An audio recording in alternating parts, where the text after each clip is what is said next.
À la fin du siècle, en 2100, eh bien, l'Afrique pourrait compter plus de 4 milliards d'habitants. Sur un total mondial de 11 milliards, ça veut dire qu'il y aurait plus d'un humain sur 3 qui vivrait en Afrique.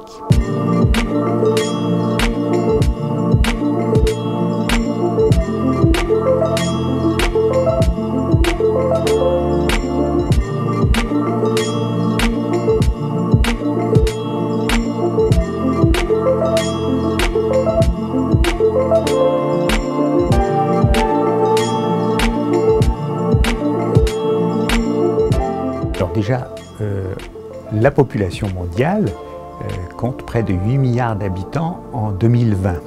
Elle en comptait 1 milliard en 1800.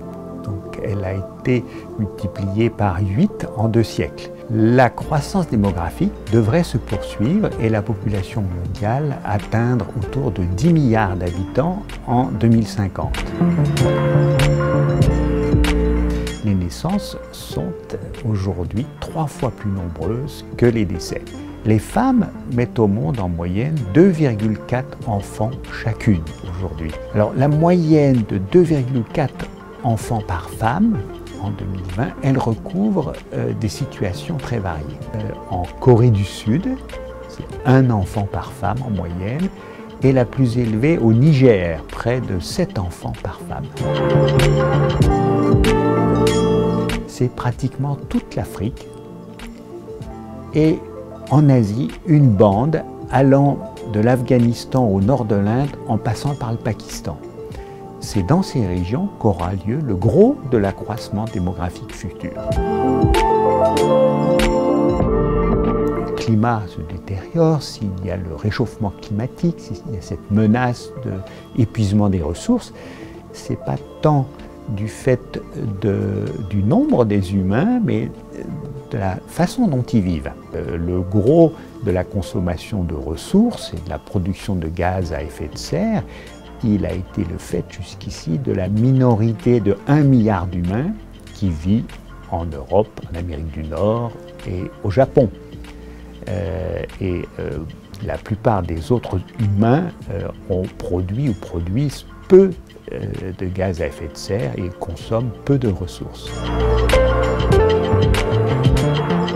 Le Nigeria compte 200 millions d'habitants en 2020. Il pourrait en compter le double, 400 millions en 2050. Il pourrait être le 3e pays le plus peuplé de la planète, derrière l'Inde et la Chine, mais devant les États-Unis. La fécondité au Nigeria se situe entre 4 et 5 enfants par femme. C'est un défi, cette croissance démographique, au Nigeria comme en général en Afrique. Vous avez des pays comme le Japon, dont la population diminue, parce que d'une part, il y a plus de décès que de naissances, et c'est un pays relativement fermé aux migrations. Un autre pays, l'Allemagne, a beaucoup plus de décès que de naissances, comme le Japon, mais il s'est ouvert à l'immigration, comme en général en Europe, et donc la population de l'Allemagne continue d'augmenter.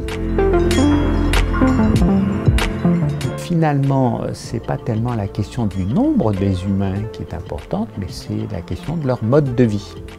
Et il faut les modifier pour les rendre plus respectueux de l'environnement et de la biodiversité, plus économes en ressources.